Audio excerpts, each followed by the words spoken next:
આપનો ટૂંકો પરિચય? મારું નામ મોહસિન છાલોટિયા છું, એડવોકેટ છું અને પ્રાચીન નગરપાલિકાનો અપક્ષ કાઉન્સિલર છું. ગુજરાત નગરપાલિકાઓ અધિનિયમ 1963ની કલમ 72 હેઠળ આપને જે અરજી કરેલ હતી એ બાબતે શું ઘટના શું હતી અને અત્યારે હાલ શું પરિસ્થિતિ છે એના ઉપર એક પ્રકાશ પાડશો તો? હવે આપણે સવાલ પૂછ્યો એ મુજબ કે ગુજરાત નગરપાલિકાની અધિનિયમ 1963ની કલમ 72 મુજબ મેં 2023માં અપીલ દાખલ કરી. એમાં ઘટના એવી હતી કે 4/7/2021ના રોજ રવિવારના દિવસે ભંગાર ગેરકાયદેસર રીતે હવે નિકાલ કરી દીધી. વોટર વર્ક્સ કમ્પાઉન્ડમાંથી નિકાલ કરી દેવામાં આવેલો. એ નિકાલ કરી દીધા પછી ખોટા ફર્જી ડોક્યુમેન્ટ ઊભા કરી અને નગરપાલિકા સાથે વિશ્વાસઘાત કરી છેતરપિંડી કરેલી અને એમાં લગભગ 15,000 કિલો જેટલું લોખંડ હતું, ભંગાર હતું, લોખંડનું ભંગાર. અને એનો અંદાજિત ભાવ લગાવવા જઈએ આપણે માર્કેટ વેલ્યુ પ્રમાણે તો 40 થી 45 રૂપિયા થાય. એના પછી એ જે ડોક્યુમેન્ટ ભેગા કરી માહિતી અધિકાર અધિનિયમ હેઠળ અને 2023માં અપીલ દાખલ કરેલી. 2023માં જે અપીલ દાખલ કરેલી એના પછી પ્રાદેશિક કમિશનર શ્રી દ્વારા વારંવાર અહેવાલો મંગાવી એના અહેવાલો ભેગી કરી અને જે પણ 7 જણ પ્રતિવાદી બનાવે છે, રિસ્પોન્ડેન્ટ બનાવે છે, એમાં 6 પૂર્વ કાઉન્સિલર અને ચેરમેન છે અને એક છે ચીફ ઓફિસર છે તત્કાલીન જે પ્રાચીન નગરપાલિકામાં હતા. એ તમામના નામ ઉપર એક પ્રકાશ પાડશો જો શક્ય હોય તો? જી, તમામના નામ હું નોટિસમાં જોઈને તમને કહી દઉં.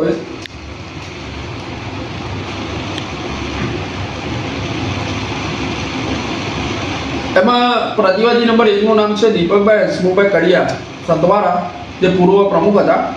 બીજું નામ છે જગદીશભાઈ લચ્છુમલ કિંતાણી, એ પૂર્વ ઉપપ્રમુખ હતા પ્રાંતિજ નગરપાલિકાના. ત્રીજું નામ છે જશોદાબેન નટવરસિંહ રાઠોડ, જે પૂર્વ કારોબારી ચેરમેન હતા. ચોથું નામ છે દિલીપ કુમાર પસાભાઈ રાવલ, જે પૂર્વ ચેરમેન શિક્ષણ સમિતિના હતા. પાંચમું નામ છે અરવિંદ કુમાર કાળીદાસ પરમાર, જે પૂર્વ ચેરમેન આરોગ્ય સમિતિના હતા. છઠ્ઠું નામ છે મહેમૂદ ખાન અહેમદકા બલોચ, જે પૂર્વ ચેરમેન દીવાબત્તી ખાતાના હતા. અને સાતમું નામ છે ઉર્મિલાબેન સુમેશરા, જે તત્કાલીન ચીફ ઓફિસર હતા અને જે હાલ ચીફ ઓફિસર કઠલાલ નગરપાલિકા છે. અને એમની જે મુદત છે એ મુદત નોટિસ પાઠવી અને 24/11/2025ના રોજ બપોરે 3 કલાકે સુનાવણી રાખવામાં આવી છે. એમાં આ ખોટું ભંગાર જે વેચી નાખ્યું છે એ ગેરકાયદેસર રીતે વેચી નાખ્યું છે ભંગાર. અને એની કોઈ પણ પ્રક્રિયા કર્યા વગર નગરપાલિકા જોડે વિશ્વાસઘાત છેતરપિંડી કરેલી છે. એટલે આની મુજબ વસૂલ કરવા થાય જે 6 લાખ રૂપિયાનું ભંગાર છે એ ફક્ત ₹70,000 રૂપિયામાં વેચી નાખેલું છે. એટલે બાકીના જે 5,23,000 રૂપિયા વસૂલ કરવાના થાય અને આ લોકોના વિરુદ્ધ FIR ફળાવી અને કાયદેસરની કાર્યવાહી થાય એવી મારી માંગ રહેવાની છે. આ જે ઘટના બની હતી 2023માં ભંગારનું વેચાણ કર્યું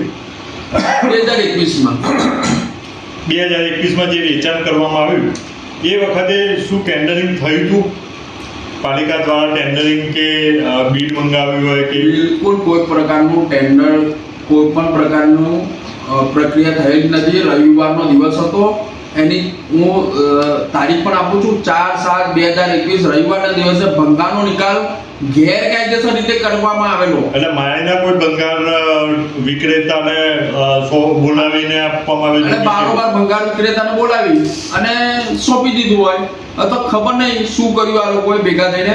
પણ એટલું થયું કે બીજા દિવસે જ્યારે સોમવારના દિવસે પેપરમાં આવ્યું ત્યારે પણ મને પેપરના માધ્યમથી આ ન્યૂઝ ચેનલોના માધ્યમથી આપ જેવી ન્યૂઝ ગુજરાત નિર્માણ અને બીજી ન્યૂઝ ચેનલો છે કે પેપરો છે મીડિયાના માધ્યમથી જ ખબર પડેલી કે ભાઈ આ ભંગારનો નિકાલ બારોબાર કરી દેવામાં આવે છે લોખંડના ભંગારનો. એટલે ભંગારના નિકાલ કર્યા પછી અમને જાણ થઈ કે આશરે 15,000 વધારે પણ હોઈ શકે છે, 15,000 થી 20,000 ઉપર હોઈ શકે છે. અને આપણે જે કિંમત લખી છે એ પ્રમાણે 40 થી 45 પ્રમાણે એ પ્રમાણેની કિંમત લખી છે. એમાં ઓછામાં ઓછી મિનિમમ કિંમત લખી છે 40 રૂપિયા પ્રમાણે. 15,000 કરીએ તો 6 લાખ થાય.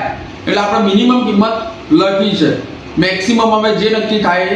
પણ આ ખરેખર ગુનાહિત વિશ્વાસઘાત, કેમ કે એ સમયે એ લોકો રાજ્યસેવક હતા, કાઉન્સિલર હોય એટલે કલમ 21 મુજબ રાજ્યસેવકની વ્યાખ્યામાં આવે એટલે રાજ્યસેવક હોય અને રાજ્ય સેવક દ્વારા નગરપાલિકા સાથે વિશ્વાસઘાત કરેલો છે. બસ હું આટલું જ કહેવા માંગુ છું કે પ્રાંતિજની પ્રજા માટે આપણે નગરપાલિકા પ્રાંતિજને વિકાસ યુક્ત બનાવવા માટે આપણે આગળ